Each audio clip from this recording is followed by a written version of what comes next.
If you get to hear me now.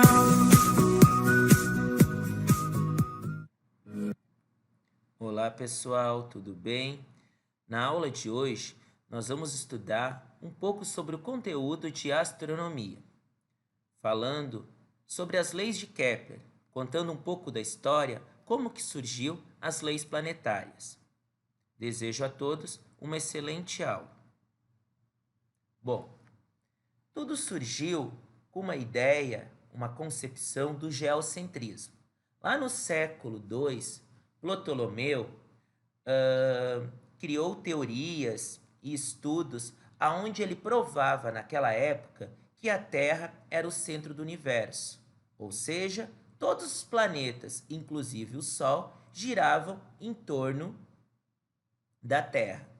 Passando-se 14 séculos depois, lá em meados do século XVI, surgiu Copérnico, aonde ele trouxe uma ideia renovadora, ou seja, derrubando a ideia de Ptolomeu, aonde ele dizia que a Terra não era o centro do universo, e sim um dos focos desse círculo, ou seja, ele trouxe a ideia do heliocentrismo, certo? Aonde ele dizia que o Sol ocupava o centro do universo e todos os planetas giravam em órbitas circulares ao seu redor. Passando-se alguns anos, chegou Kepler.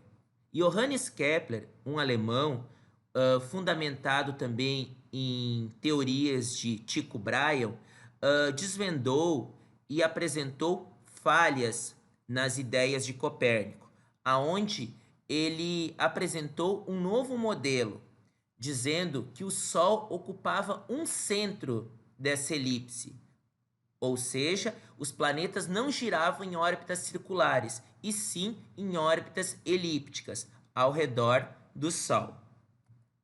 Uma teoria que até hoje é usada em cima do que Johannes Kepler propôs. Johannes Kepler, então, juntamente com Tycho Brahe, apresentou 3 leis, que é o que nós vamos abordar agora. A primeira lei de Kepler, ela descreve as órbitas dos planetas. Kepler propôs que os planetas giram em torno do Sol, em órbita elíptica, como o Sol sendo um dos focos dessa elipse. Nessa lei, o que Kepler faz? Ele corrige os modelos propostos por Copérnico, que descrevia como circular o movimento orbital dos planetas. Então, Kepler veio e trouxe essa primeira lei, dizendo que os planetas não giram em órbita circular, e sim em órbita elíptica, e que o Sol não é o centro do universo, mas sim ocupando um dos focos dessa elipse. Então tá aqui, né, exatamente o que é uma elipse, né? Uma elipse é esta figura aqui, né, achatada nos polos. A primeira lei é praticamente isso. Também a gente tem aqui duas características importantes desse movimento. Aqui eu peguei 2 planetas, né? Na verdade é o mesmo planeta, só para simbolizar para vocês aqui, em vermelho, né? Então, quando o planeta está mais próximo do Sol, ele é chamado ponto de periélio. O que é o ponto de periélio? A sua proximidade em relação ao Sol. E quando o ponto mais afastado do Sol é chamado afélio, certo? Lembrando que neste movimento nós temos o seguinte: ele não é caracterizado como um movimento uniforme. Por quê? Quando ele está subindo, fazendo essa volta aqui, ele é acelerado, e quando ele está descendo, ele é retardado. Então prova que ele não é um movimento uniforme, ele é um movimento variado. A segunda lei de Kepler fala sobre a lei das áreas. O que é a lei das áreas?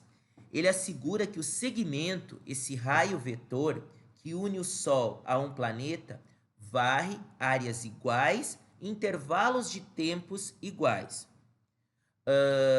Kepler disse que uma consequência desse fator é que a velocidade do planeta ao longo de sua trajetória orbital é diferente. Como eu falei para vocês, né? Quanto mais próximo o planeta estiver do Sol, maior vai ser a velocidade. Quanto mais distante, menor a velocidade, que seria o ponto de periélio, maior velocidade, e o ponto afélio, menor velocidade, que é o ponto mais distante que ele se encontra em relação ao Sol. Existe uma relação, então. A área 1 é proporcional ao intervalo de tempo 1, que é igual à área 2 sobre o tempo 2. O que significa essa relação?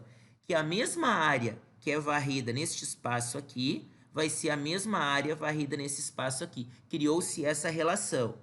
Então, o que acontece? Quando o planeta se encontra mais próximo do periélio, menor é a distância entre o planeta e o Sol, ou seja, maior é a sua velocidade. E menor quando o planeta se encontra próximo ao seu afélio, sendo maior a sua distância e menor a sua velocidade. Essa relação da área pelo tempo, se a gente for dividir ela, vai dar uma constante, que é chamado de K. Esse nome é chamado de velocidade areolar, uma constante exatamente para cada planeta. Então, a velocidade de translação de um planeta ao redor do Sol não é constante, sendo máxima quando o planeta está próximo do Sol e mínima quando o planeta está distante do Sol. Terceira lei de Kepler. A terceira lei de Kepler fala da lei dos períodos. O que é período que nós estudamos lá no MCU? Período é o tempo, né? Conhecida como lei harmônica, que diz o seguinte: o quadrado do período orbital, então T ao quadrado, é diretamente proporcional, diretamente é uma divisão, proporcional ao cubo da distância média do Sol. Então esse R aqui seria o raio, que vai dar o meu K, que é a constante. A gente não vai aplicar o conhecimento de cálculo, apenas a teoria sobre as leis, certo? Então aqui eu trouxe apenas para mostrar para vocês essa relação. Quanto mais distante o planeta estiver do Sol, mais tempo ele leva para completar a translação. O que é a translação? Volta, né? A volta em relação ao Sol. Então, vou mostrar para vocês aqui alguns anos em relação a cada planeta, né? Então, observam o seguinte, né? Mercúrio, o tempo de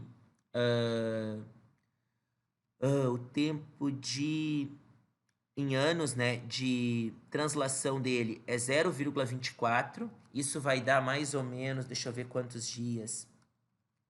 Vai dar mais ou menos 87 dias, então ele leva 87 dias para dar a volta em torno do Sol. Vênus, ele leva mais ou menos 222 dias, então olha só a diferença de Vênus. Terra, um ano é 365 dias, né? Já Marte leva mais, Marte vai levar 686 dias, mais ou menos. Júpiter, vamos ver Júpiter. Júpiter vai levar 4.328 anos para dar a volta em torno do Sol, e assim sucessivamente, né? Então, aqui nós temos o tempo, né, em relação a cada planeta, certo?